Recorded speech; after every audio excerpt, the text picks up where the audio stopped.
Thank you. How are you doing? Thank you, thank you, thank you, thank you. What is that? Okay. Oh. Louis Lerner's hard drive.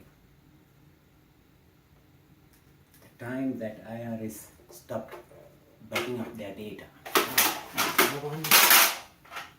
Okay. The video from Benghazi, according to Hillary Clinton, that's the cause of the death of our ambassador and many others in Benghazi. Well, talking about that, this is the first time I'm hearing in America that this happened, because what we used to know is people might go to jail for producing a video in communist countries, but it happened right here under Barack Obama and Hillary Clinton. Okay, now what I'm wearing may confuse you a little. This is the national dress from my country of birth, Sri Lanka. And of course I wear this scarf, American flag, respecting my adopted homeland. Okay, you might get a little confused with this. You may not know whether to call me Mr. or Mrs. Supposing tomorrow I go and open up a bakery and a nice couple walks in trying to give me an order for their wedding cake, I'd say, oh, I only bake cakes for LGBT, just to see what's the government's reaction is. They're gonna shackle me and take me or whatever. Anyway, let's get into more serious stuff. And first of all, I like to let people know about Dr. Michael Savage. Yes, he started advocating a few things that right now is of paramount importance. He was saying for many years, for any sovereign country to survive, you have to protect borders, language and culture. Okay. Talking about Dr. Michael Savage, let me tell something also. Well, I know we are in dire times, but little humor helps. See, if you got an R in your name someplace, you are a racist, sexist, homophobic, chauvinist bigot, according to liberals. Okay. When Trayvon Martin case was going on, Dr. Michael Savage, a world-renowned talk show host, asked one question that I haven't heard anybody else asking. He asked, what was George Zimmerman doing with a gun, with a bullet loaded in the chamber? Did I get the grammar part of that sentence right? English is my second language. Okay. And then I also want to let you know, round about, I think, January 22nd, the portrait of Winston Churchill is going to come back to the White House. Why I bring this up? Be with me. Now I know Barack Obama in 2008 returned the portrait of Winston Churchill back to UK. Of course, he has better role models like Jeremiah Wrights from Goddamn America Church, and Bill as Unrepentant Terrorism, a whole lot of them. Okay. Why I bring this up is Dr. Michael Savage is one of the very first to unconditionally endorse Donald Trump. While endorsing, he said something that quite interested me. He said, on the endorsement, he said, Donald, you are our Winston Churchill. When I heard that, oh, we can do it. In cricket terms, this is like finding the gap between cover and extra cover. I do not know how to translate it to baseball terms. My critics might say, oh, you're trying to talk about assimilation, you're also half-baked. That's fine, I'll take it. So, this is what I really believe in. Now we got a task to do. And also, you also notice I have the American flag over here. I need to bring you back to the time in 2008 when Barack Obama entered the presidential contest. People had to force him to wear the American flag, do you remember? And 8 years later, Hillary Clinton's Democrat convention did not have American flags until they were pressurized to do so. How far down the slippery slopes the Democrat Party has come under Barack Obama. Okay, so before even I get into the speech, I want to show you how open-minded Donald Trump is, how big tent in the Republican Party today thanks to Donald Trump. The speech I'm supposed to do, I'm going to fold it, put it back in my pocket, let it in there, and I'm going to do my own speech. Okay, before even I start with Hillary Clinton, I should say Hillary's mom, may her rest in peace, but she should be a very smart lady. Just so much so that she named her daughter after Sir Edmund Hillary about 7-8 years before Hillary was born. So, but then there is one thing.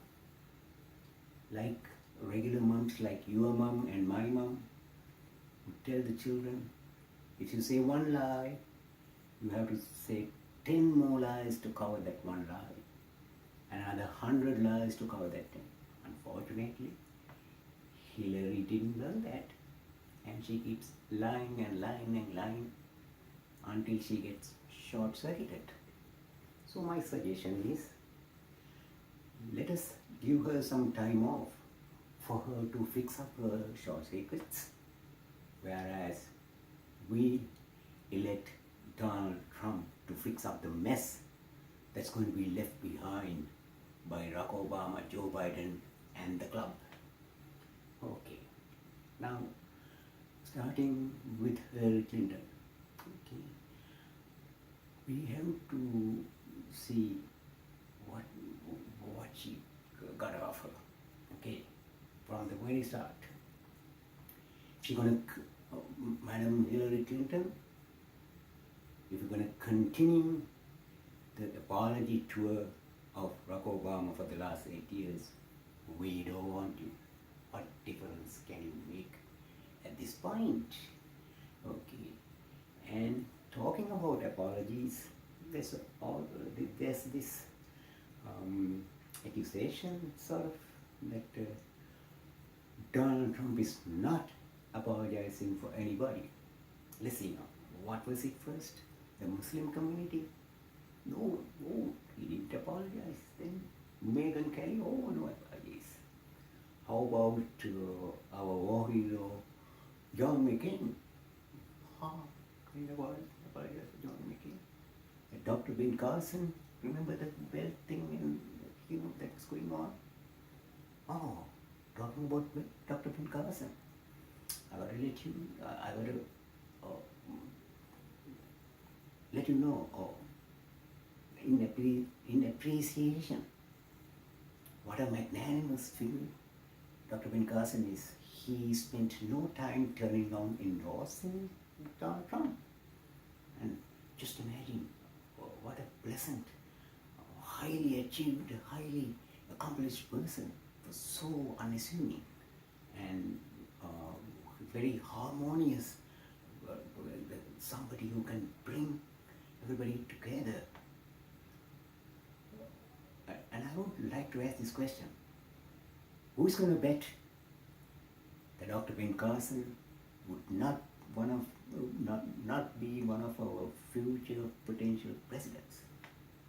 Of course, liberals got to bet that. And just imagine this. We had 8 years of Barack Obama.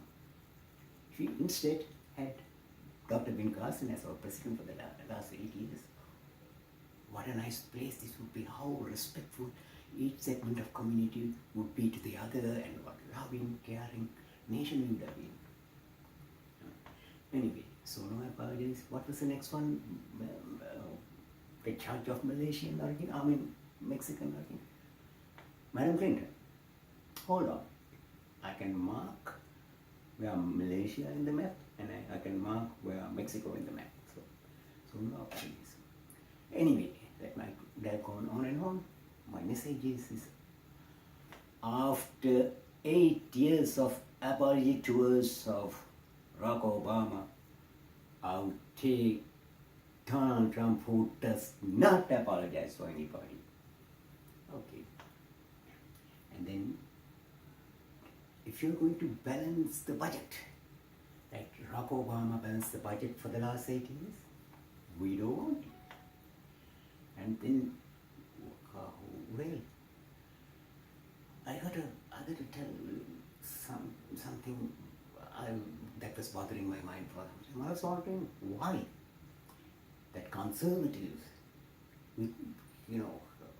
believing in a system that supersedes every other, any other thing that doesn't even come close, why we have to take the back seat all the time. But I thought, ever since Ronald Reagan, whom did we have on our side who can drive the message in a way it resonates with people? Handful, right? But on the other hand, I think on the Democrat side, they got plenty. Like Bernie Sanders. Whatever said and whatever you can say about him, he could drive the message. So that thousands and thousands of young people was running around him. His message is so hollow, so empty. But managed to do that. Senator Bernie Sanders, I'm ready to challenge you head on, whether it's live or Skype or whatever technology. I can demolish every point of your argument. Not because I'm a smart person, because socialism, liberalism is so bogus. That's it. So anyway, then what we have, I want to go into another favorite subject, climate change. Lately, in fact, let me put it up front. I have no problem somebody believing that what we did make the climate change, you can, make the whole universe upside down, or whatever they want to believe in. That's fine with me. But the thing is, when the big government starts taking the middle class, the money belongs to the middle class, especially putting their hand in your pocket, taking money out of, taking food out of your mouth, then on the belief of unsubstantiated thinking patterns, I have a big problem. See, okay. Then, not only that, through the UN, Barack Obama managed to pay for pollutions that are happening in other countries, other parts of the world, as countries in China. We are paying. The middle class of this country has to pay for that. This, I have a big problem. And then lately, they have become these environmentalists or global warming or climate change people. They have become very smart lately. They say in 150 years, New York City is going to get washed away. they realize we are not going to live for 450 years. And let me ask you, who's going to live in New York City for in 150 years? Aren't they our children and grandchildren? But they are spending the money that belongs to our children and grandchildren that's like there's no tomorrow. And if that is the case, I also want to ask you, what did we do for Galveston to get washed away in 1900? Let me tell you some other thing. Let me tell you what Buddha said about the universe. This whole globe, there comes a day that the whole globe going to get covered with water. And then there are other times that there won't be water in the ocean, even to cover fingers. So if you want to stack all these pseudo-environmentalists against Buddha's word, that's conservatives. I mean, believe me, I got no teleprompter, so I might go back and forth.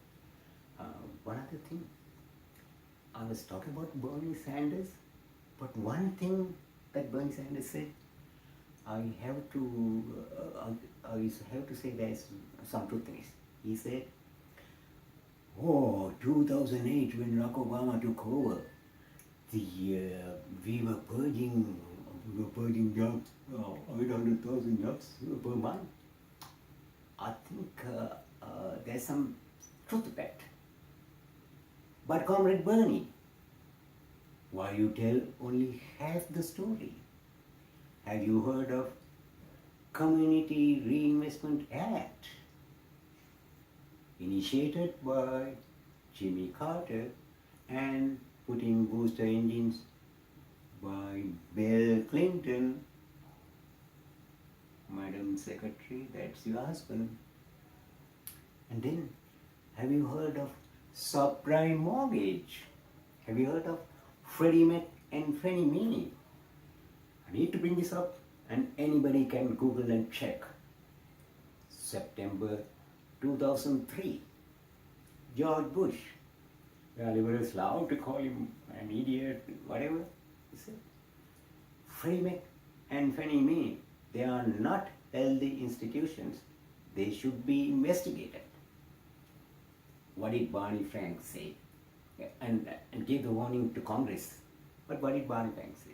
Oh, another surrogate of Obama and the likes. Oh, you are trying to stop mortgages for poor people. Just imagine, if they took corrective action in 2003 September, still there would have been a downturn of the economy, but not the calamity that we had to face. Okay, that's, and I would have to tell Democrats, take ownership. Okay. Well, now let's think about this. When Barack Obama gave us a lot of promises, okay, on the climate change. Madam Clinton, if you're gonna go on with climate change, like how Barack Obama did for the last 8 years, we don't want you. And just imagine, one other thing, on those promises, whole lot of promises, you say, okay, on the health plan, you can keep, if you like the doctor, you can keep your doctor. Madam Clinton, if you're going to allow us to keep our doctor like Barack Obama allowed us to keep our doctor, we don't want you. And if you allow us to keep our health plan like Barack Obama promises to keep our health plan, we don't want you. And if you say we are going to save $2,500 from our health plan, like President Barack Obama promised, Madam Clinton, we don't want you. If our deductibles is going to be like in the tune of $6,000, like what Obama wanted for our plans. Madam Clinton, we don't want you. And let's talk about this energy independence. Okay. If inflating your tires is gonna give you more mileage than drilling between your legs, like Barack Obama believed in 2008, we don't want you. Alternative energy. If you're gonna spend our money on crony capitalism, cylinder, an example, throwing in burning 556 million of our money, Madam Clinton, we don't want you. And then Fast and Furious. If you're going to continue these ill-conceived sting operations like Fast and Furious, where our own border patrol officer, Brian Terry, lost his life, Madam Clinton, we don't want you. Foreign policy. Okay, let's look at this.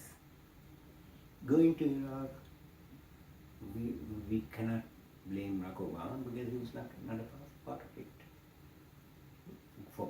And going to Iraq, we can all blame George Bush, although you still voted for the war, but leave that out.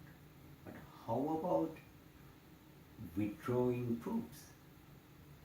I need to bring you down the memory lane. In 2005, Senate confirmation of Condoleezza Rice, a senator was banging the desk so much, saying that, boss, you are wrong, boss, you are wrong, boss, you are wrong. You should have told that not to go to Iraq. My question to Madam Hillary Clinton was, when so many generals said, leave at least 10,000 troops over there, without listening to the generals, when Barack Obama was getting ready to withdraw all the troops. Madam Clinton, why didn't you go to the White House and say, boss, you are wrong, boss, you are wrong. Leave some troops there. Don't withdraw everybody. So, and what happened? So,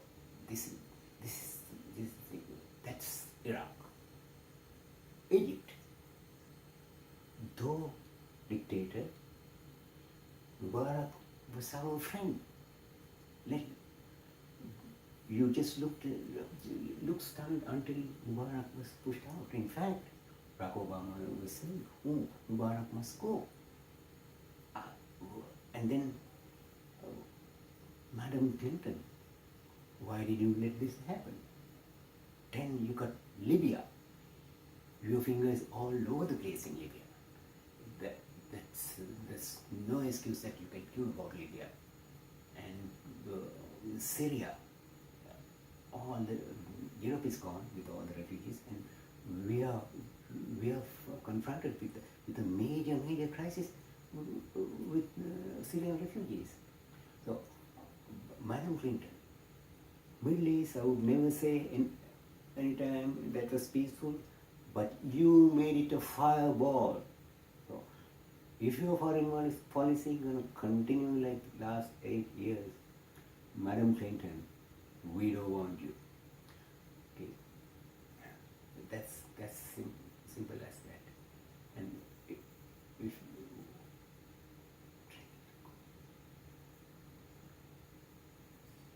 if you're going to trading like so-called Al-Qaeda generals towards suspected deserter like Bergdahl, we don't want you.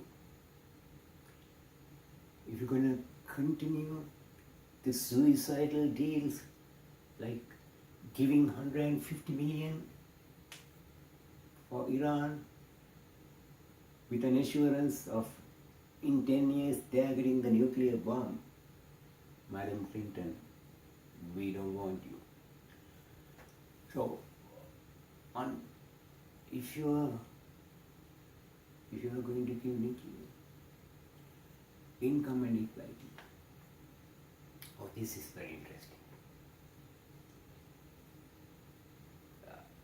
I always wonder why under Barack Obama the difference between Wall Street and Main Street widened so much. Maybe the bad policies they use,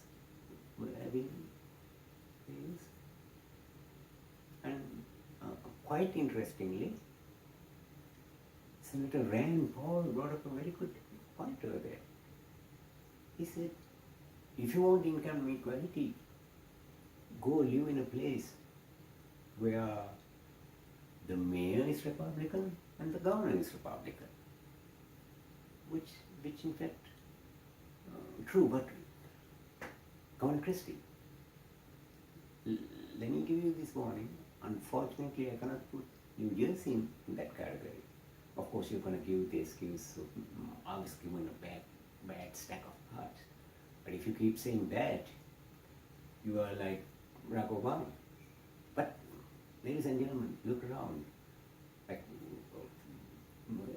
as recently as a few months ago, what happened in Milwaukee? There has not been a Republican mayor in Milwaukee since 1908. And New York City was a hellhole until Republican Giuliani came and fixed it. And what is the reason? What they do, these liberals, they put in bad policy and they bring down to ruin, they ruin one city. But the other thing is, once they ruin it, they don't stay there. They go to next township, next county, and ruin that. This is like lava flowing. This liberalism is like lava flowing from a volcano, and town after town, it's getting all crumbled. So we need to stop this. Ladies and gentlemen, we need to stop this. And cooperate in the stimulus, double down. Cooperate in 1%ers. Ladies and gentlemen, Larry Kudlow announced a number of new taxes that's being proposed by Hillary Clinton. And then she also said she's going to increase the tax of corporations and increase the tax of 1%ers. We know corporations won't pay taxes. So who would end up paying that? It's the middleman. It's you and I who would have to pay for that. So, and then 1%ers. Let me tell you about this 1%ers thing. Okay. 1%ers that Barack Obama, or the 1%ers means mainly the fat cats of Wall Street, that Barack Obama allows to crisscross the country in Air Force One with our time, and then fundraise with what, $250,000 a plate or whatever, I don't know the figures, and then lambast the same people that he ate from. Disgusting. The thing is, you can never eliminate 1%ers. What you can do is transform 1%ers to a communist politburo. Bernie Sanders. That's what Bernie Sanders was talking about underneath the screen.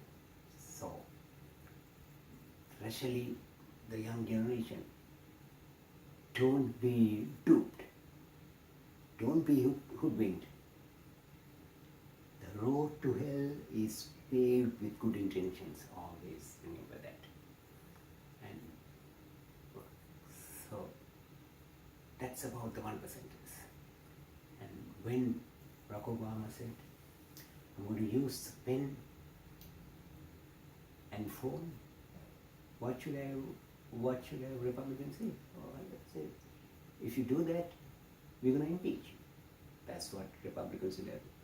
As if just, we'll use the word impeach. As if that's going to happen. Except for few senators who fought for us, like Mike Lee, Santa Cruz. How many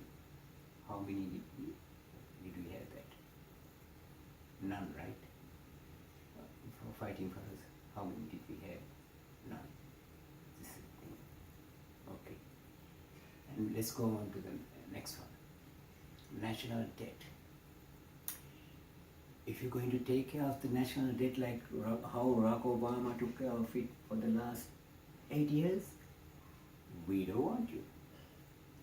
And the Tea Party entities, when Barack Obama, when IRS got caught at messing with Tea Party entities, what did Barack Obama say? Oh, I'm outraged. I'm all confused when President Barack Obama says he's outraged. I think then later on I found out what he means is he does not care. But I'll give you a warning. On November 8th, on the ballot box, the voters would be outraged of what you did for the Tea Party. And it's, I gotta tell you how Barack Obama came this far. This, in fact, thanks to Dinesh D'Souza, who explicitly laid out in his movie. Barack Obama is playing the rules for radicals by Solinsky. And what are the odds that, remember, everybody, don't miss to see.